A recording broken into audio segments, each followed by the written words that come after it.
Welcome back to this, the 11th episode of Blue Collar, White Collar.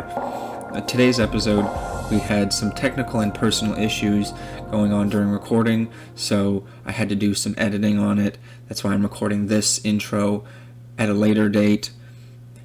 Our July episode will be back to the regular format.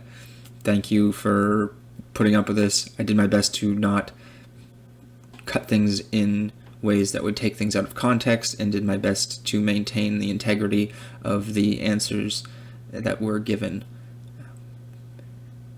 onto the show. So you've lived in many places over your life. If I recall, I think you've moved like 6 times since I've met you. You don't have to name all those places, but could you tell me and our viewers what each of those places has impacted you in the way that you see the world? Interesting. A geographical question. Born and raised in Montreal, moved to New Brunswick when I was 13. That was where Kieran and I met in high school in Formative Fredericton. years.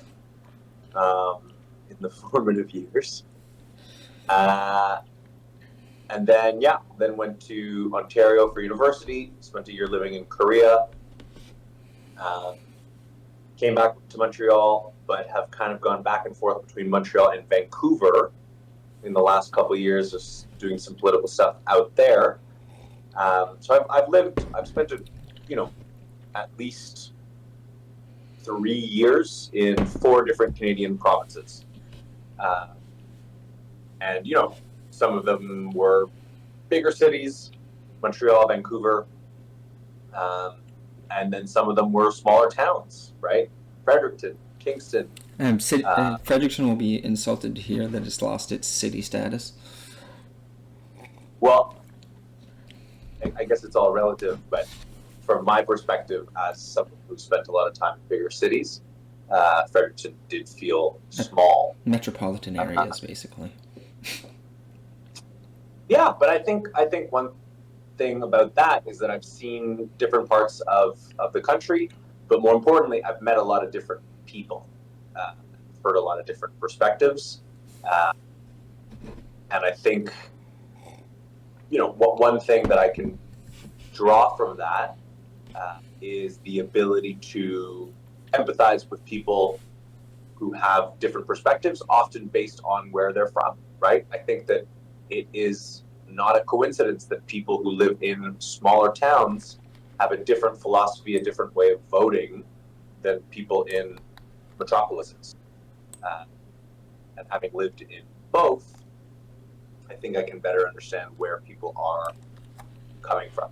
So I guess empathy would be my answer if I had to pick one word.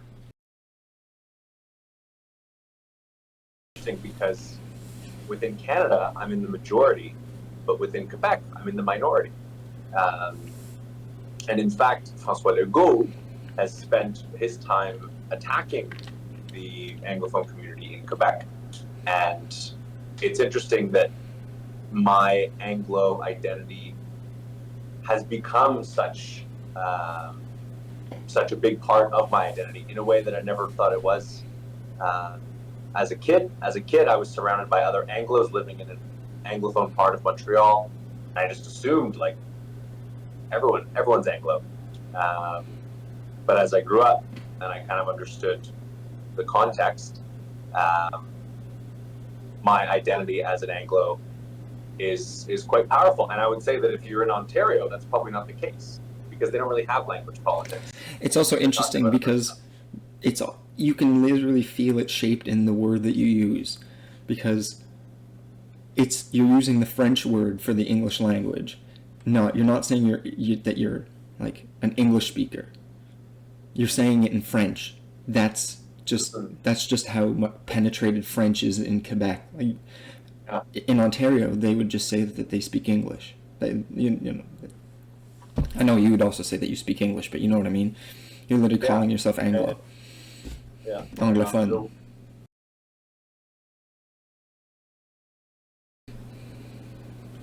I guess, yeah. Well, look, we are late June, as we're recording this, where the conflict between Israel, Iran, and the United States is front and center. It's what everyone's talking about. I guess what I would say is that, like, yes, Iran cannot have a nuclear weapon. You can approach that in different ways. You can approach that in the way that Obama did, which was to get a deal. But it also allowed Iran's economy to thrive, and I think it allowed the extremist regime of Iran to become more powerful, and for it to fund its proxies in the region, like Hamas and Hezbollah, and the Houthis. So I don't know. I think that you do need to have strength. I do believe in strength. I don't think we live in a utopian world where we can, just kind of advocate for pacifism at all times. There are certain times when a war is a good war. World War II 100% was a good war, right? And it was a noble thing for the British and the Americans and even the Russians to take on Hitler and the Nazis. Had they done nothing, or had they not had the weapons or the resources to participate in and win that war, who knows what kind of world we'd be living in today. Which you can find out in many, many different series and books and in other forms of fiction that people have theorized and made. True. What if the Nazis had won? Yeah. Very common trope in media. But this Iranian regime is fucked up. And I know Persians, right? I know a lot of people in Montreal, some of them born and raised in Iran. I have a good friend who only came to Canada about 7 years ago, and she's told me what kind of life it is for Persian women in Iran under this regime. Now, regime change is very complicated, and we know this from Iraq, from Afghanistan. So complicated, I'd say disastrous. The Middle East is super tricky. But I think that, I'm not going to draw a direct correlation, but I think Iran was quite powerful, or at least their economy was thriving in a way that allowed them to fund perpetuate terrorism, like Hamas, right? And that may be part of the reason why Hamas was able to execute their attack on October 7th, 2023.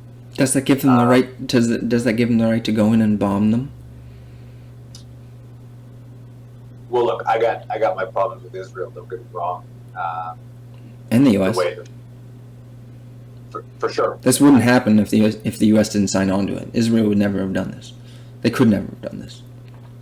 Well, that's actually not totally true, and not to kind of get too into that. Although I've been pushing for a geopolitical episode, maybe that's what this is going to become. This is just one of my many lines of inquiry. The Israelis forced the Americans, right? How do the Israelis force the Americans? Who's the big brother in this scenario? Well, I think that's a really good question. Because what happened was Israel asked Trump for the big 30,000-pound bombs that might be able to get into Fordo, which is the Iranian nuclear facility deep underground. And Trump said no. Israel said, okay, going in anyway. That was that let them attack at the beginning of what's now being called the 12-day war. I think that's a bit of a You could at least wait till the 13th day before you name it that.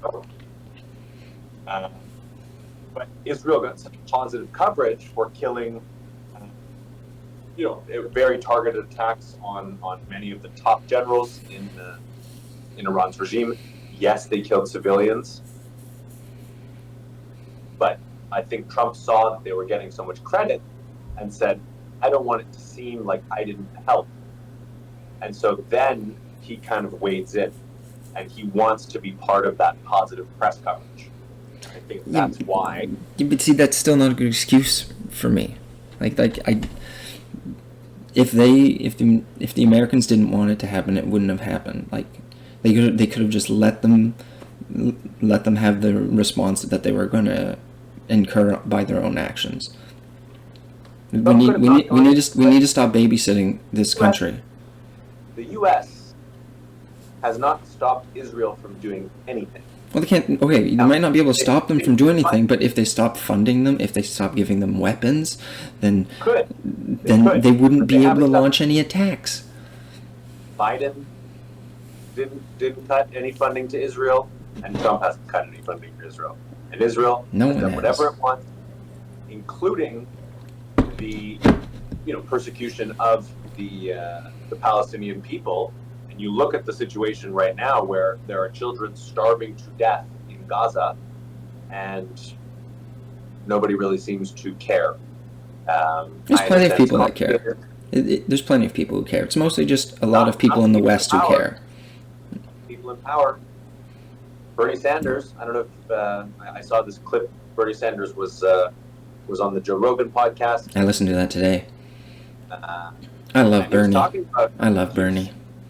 He keeps presenting bills to the Senate that say, can we please try to freaking help these people in Gaza? No. As I was saying, it's mostly just in the West that people don't see it that way. Like, when you go other places in the world, a lot of people, they think what's going on is horrendous. It's basically only in certain portions of the West and the powerful in the West that see it that way. So it's unfortunate.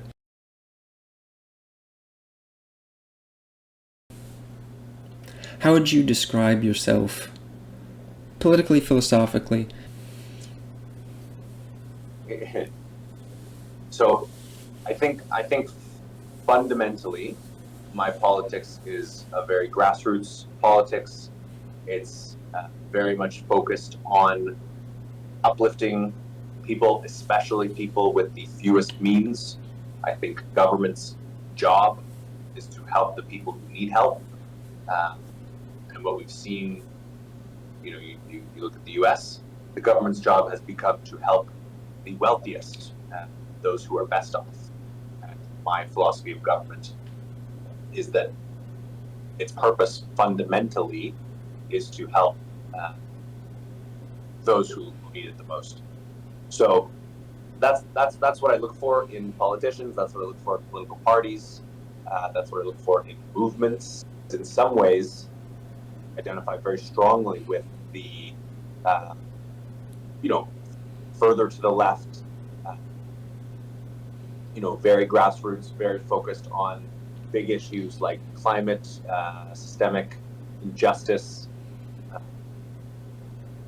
But at the same time, I have a lot of critiques of the far left. And I think there are a lot of issues, that we've talked about a number of them on this show, where things have simply gone too far, and that the kind of the fundamental reason, the raison d'être, was lost. I think one of the major reasons that Trump won was because the left forgot about economic issues and made it all about social issues and values testing, right? Cancel culture, all that stuff. Yeah, the cultural left is that's definitely true for. But when you really look at the progressive side of politics, they still do advocate for those types of policies compared to the right, at least. Can you think of any places where you think government our government specifically here in Canada, maybe even Quebec, where certain things that they've done that were intended for good may have ended up doing inadvertent harm. The greatest crime committed by the Canadian government was the implementation of residential schools and the forced assimilation of Indigenous people. Yes, everyone knows this, but that's not currently still happening. Well, I would say its effects are still very much the down. Yes, that is true. But I'm specifically thinking of things that are still currently ongoing, potentially. If you can find any examples of that, because like I know that there's tons of problems that government tends to do good on, and inadvertently ends up doing bad in other ways. But I was trying to figure out any that you might think that currently still exists. Like I would say that the way that the welfare system is been horrendously bad for the population of rural areas in particular and inner cities, and I think that it should be done in a massively different way if it is going to exist, because it's actually causing more harm by locking people into a system where if they start working they end up losing benefits, and so why would they work? You make a certain amount of money, but it's not enough money to pay for those benefits. You've ended up essentially putting yourself in the negative, so you're just going to get out of the job market and just stay at home, which I don't think is a good thing. A lot of people essentially rot from that point. It's unfortunate. It's a sick system, and actually one that features partially in the book that your father wrote. Yeah. Well, I guess one of my great critiques of the Canadian government is the way that it subsidizes the fossil fuel industry. You know that I'm someone who puts climate very high on my list of priorities. And, let's call it what it is. Canada is a petro state, right? We are in, you look at the Middle East, you look at countries like Saudi Arabia, and you say, right? We do have quite a bit of desert here. Major exporters of oil. Guess what? So are we. And I've heard the argument that, if you're going to get oil somewhere, it might as well be from Canada, where we have, rights, and, it makes so much more sense to better filtration systems, cleaner product. It just feels to me as though that entire argument ignores the realities of climate change and of a climate crisis that we are in, right? And we are feeling this. Like, there was a massive heat wave, which was actually caused by a heat dome over a good chunk of eastern Canada and the United States. I don't know if you got it in Fredericton. Oh God, yeah. I had to work through that the last 2 days. But it was hot out. 40 plus degrees. This is not normal. Well, it wasn't that hot because where I work is right off the water, so it never gets as hot as other places like that. But yeah.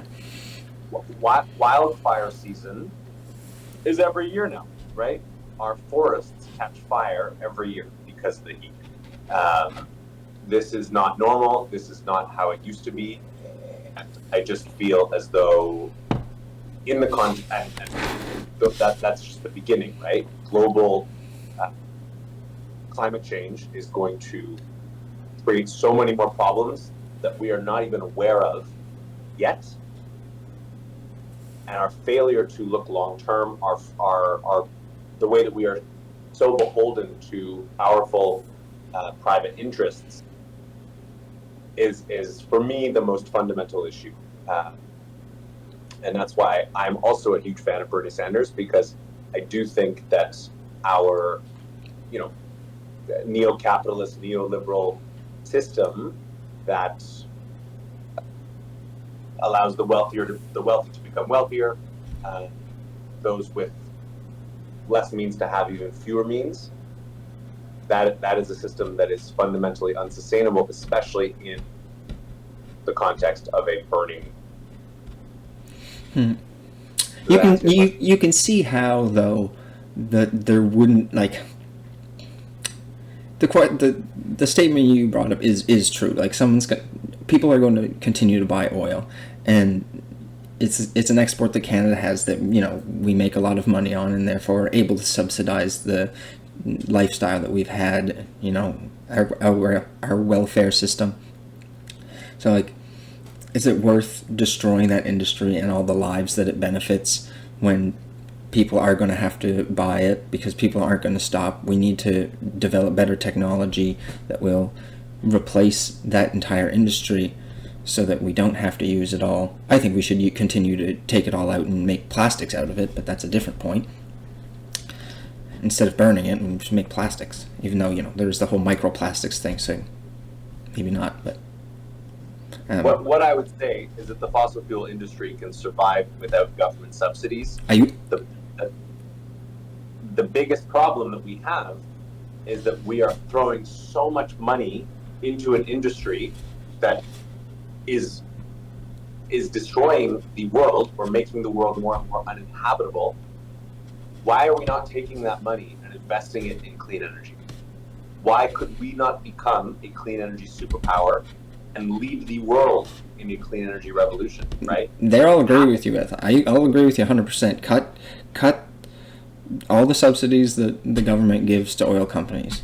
If the left wants to agree to that right now, I would take that deal 100% of the time. Yeah. And look, I know you're a big proponent of nuclear.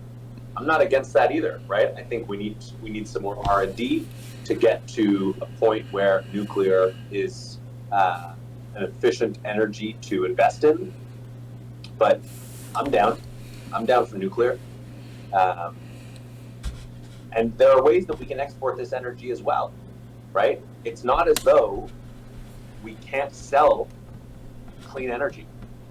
We absolutely can. Quebec does it right now. So my idea is because New Brunswick already has a nuclear power plant. My idea for New Brunswick is to just go hog wild and build 4 more of them. Because if you want people to transition to electric cars, and you want everything to be electric instead of combustibles, you're going to need a hell of a lot more power. And anything that you have too much of, you already sell to PEI. You could start selling to Maine. You could start selling to Nova Scotia. You'd be super profitable in like 70 years. I'm down. Go for it. Yeah, that'll never happen. I would say you'd probably be more probably be smarter to build wind turbines. Disagree. No, it doesn't have the power, the raw power that nuclear does. You'll never power. Think of the amount of cars that drive every day, and you need to replace every single ounce of energy that it needs to make that car move with electrical power. You need way, way, way more power. Gas is an extreme. Yes, in nuclear. I don't think you'll ever get there with wind power. I don't think it's remotely possible. It's not just one type of power, right? I'm not saying just do one. I'm saying do them all. Yeah, right? Oh, sure, I'll agree with that. Yeah. And like, holy shit, is there, if we look globally, if we look beyond our own borders, there is so much power that we are not tapping into. I was just in Morocco, and I was talking to the, some of the locals about how they have actually invested in solar panels in a big way out there. They are a government able to do that. A lot of the other countries in the region, the kind of Sahara, North African region, are not able to do that. I'm glad you didn't say the Sahara Desert. I was just in the Sahara Desert. It's crazy. It's not called, it's just the Sahara. You said it right the first time. It means desert. The Sahara, if we were to build like a million solar panels on there, it would be enough energy to fuel the entire world. Why are we like trying to make that happen? I don't think that has the kind of energy density that is required for such a thing. I'm willing to, if the countries that occupy that space want to do this, not just a full blanket sheet, but you could build several installations scattered around. This way, you're not disturbing the landscape. You're not destroying natural habitats of animals. If those countries want to do that, go right ahead. Sometimes Go people back to your sometimes original people explain it with like a giant sheet sitting over top of and that's just ridiculous. You couldn't do it that way. Yeah. The ways that I've seen, I think Spain has one where it's a bunch of mirrors that point at oil that flows through pipes, and the mirrors superheat the oil so it moves through turbines. I think that's probably one of the more efficient systems that I've heard of. Like, I think on a very kind of macro level, my view is that we are in crisis management, that we have all kinds of overlapping crises in housing, in healthcare, in education, in affordability, that it is hard to look past those very immediate problems and address bigger things like climate, and that we have thus lost and by the way, crises created by a corrupt capitalist system, but that we are so busy responding to crises that we are not able to be bold, to be ambitious, to be forward-thinking anymore. And that frustrates me because there are so many new technologies that are being developed, so many new ideas being put forward by young people, and yet we see governments across the world sticking to the status quo. And I wish we were able to be more bold. I agree with that. But in the end, I always bring back to the government because they're the ones who make the rules. And yeah, the corporations might be buying the politicians off, but the politicians are the ones who are letting it happen. Of course, a business is going to do everything it can to benefit, to make as much money, but it's up to the politicians to not let that happen, since they're the ones who make the rules. And we are fortunate in Canada to have campaign finance laws that prohibit businesses from donating millions and billions of dollars to individual parties or candidates. No such laws exist in the States, which is why powerful interests are so much more powerful in the States. And, I think a good example is that Jagmeet Singh wanted so badly to be the Bernie Sanders of Canada by arguing that the source of all our problems are exclusively the greed of corporations and the ability that corporations have to buy politicians. That is not entirely the case in Canada. It's not to say that Canadian business, Canadian corporations do not hold massive sway over our political system, but it is not nearly to the same extent that it is in the United States. Our government's still very corrupt, though. Just not in the same ways. Just not over the same things.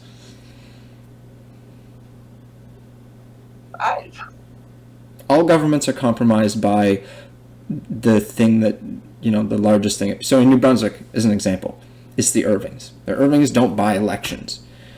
But if things don't go Irving's way, it hurts New Brunswick. So the New Brunswick government is always going to sway with Irving in almost everything.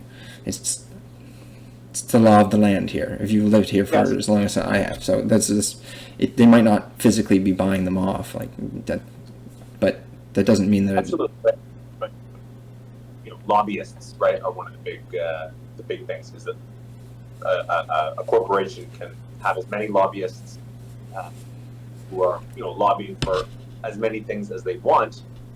That's not directly contributing to a politician's campaign per se, but they are in the room advocating for these business interests, right? These private interests. Yeah. So that's definitely something that you can point to. I think the government is as corrupt as you think it is. I work not in government, I guess, we're the opposition. I do know a lot of politicians. I know a lot of them at all three levels of government, right? Municipal, federal, and let's do that in the correct order. Municipal, provincial, federal. And a lot of them really do have the best interests of their community at heart. Of course, I'm going to think my MP is corrupt, but the average person is going to think that, you know, he's a good guy. Like, I like him. He's not screwing us over. But then how does it all add up to that's the way that it is? Yeah. Because they are, not 100% of them are, but enough of them are, and enough of them look the other way, and enough of them are just ideologically aligned with these things anyway. I think that's an overly simplistic argument. I think that when you're actually in the room, when you are actually elected, what you are trying to do is, 5 different things at once. And oftentimes, a lot of those things are in conflict with each other. It paralyzes things. There are all kinds of regulations that you have to go through. Like, I think to get elected, you have to make promises. Right? Because if you don't make promises, they're going to elect the other person. But oftentimes, the promises that you're making are very difficult to realize in the real world, right? So you get elected, you start trying to do the things that you promised you would do. You realize some of them are going to take much longer than you thought. Some of them are not feasible in the way that you thought. And so you don't deliver what you said you were going to deliver. Not because you showed up thinking, trick them. It's that you get into government and you realize that it is way more complicated than simply saying, let's do this, let's vote on it. Yes, good. It's way more complicated than that. And so to just say my politician, my elected official did not deliver on the 3 campaign promises that they made during the campaign, therefore they are corrupt? Or no, it's obviously not that simple. Right. But did you notice anything? What you were just describing there? What you were just describing, a system where people put time and money, and they receive promises back from something. If that was a corporation, I'm pretty sure that would be considered fraud. Okay. They've promised something, that people donated money to a campaign because they believed what this campaign was promising, and then you come out and say, actually, we got 1 out of 5. This is what you've got out of it. If that was a corporation giving you that would be considered fraud. But guess what? It's not a corporation. It's a government, and the government is oftentimes trying to do the best it can. It's easy for people to say politicians are corrupt, the system is corrupt, everything is corrupt. And do I agree that the system that we have is not designed to benefit regular working people? Yes. Do I think that system needs to change? Yes. Do I think that a lot of people run for office saying they are going to change the system? Yes. I know many of them. Do people get into office and change the system? No, not really. Why? Not because they were lying, but because the system, very hard to change. The system, right? The system is 1,000 different things. It's not one thing. And part of that is corruption. No, listen, I know that every first-time MP has full good intentions and believes in what they want to believe in. Here in Canada, at least. I'm sure that every single person comes into office for the first time with good intentions. And I mean that. So I understand. It's not the people that come in trying to change the system. It's the people who've been there for decades, or who've gotten into positions of leadership and have been there for maybe not decades, but 8 years is a long time.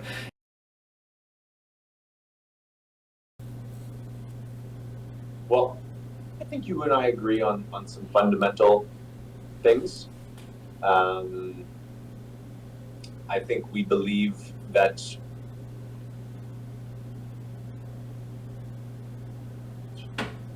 although we disagree on the size that a government should be, I think you believe in a pretty small government. Yes. If I'm not mistaken. And I believe in big government. I think that you and I both agree that the fundamental purpose of a government is to uplift the most vulnerable, the people who need support the most. Do you agree with that? I wouldn't say that's incorrect, but I would say it's incomplete. Okay. Care to complete it? Basically, I think they should get out of the way of people who need to let them, not just to uplift the downtrodden, but also get out of the way of the people. I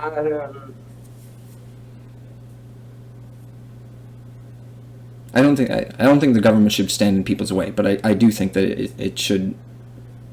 One of its primary objectives should be to help the downtrodden, if they can. I'm not going to blame a country who's poor not to be able to, raise up its poor.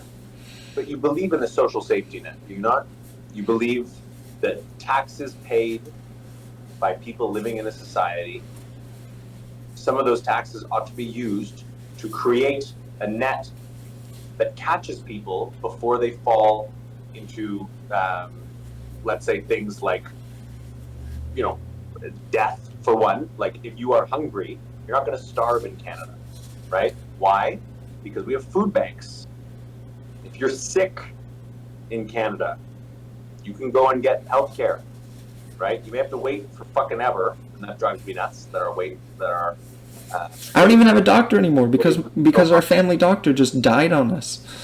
I'm not going to elaborate on that. People don't have family doctors, but at least if you get sick and you are poor, you will still receive help. Yes, I just I do agree with that. I just disagree on the way that it is currently done. These things can be improved. I'm not saying that they can't.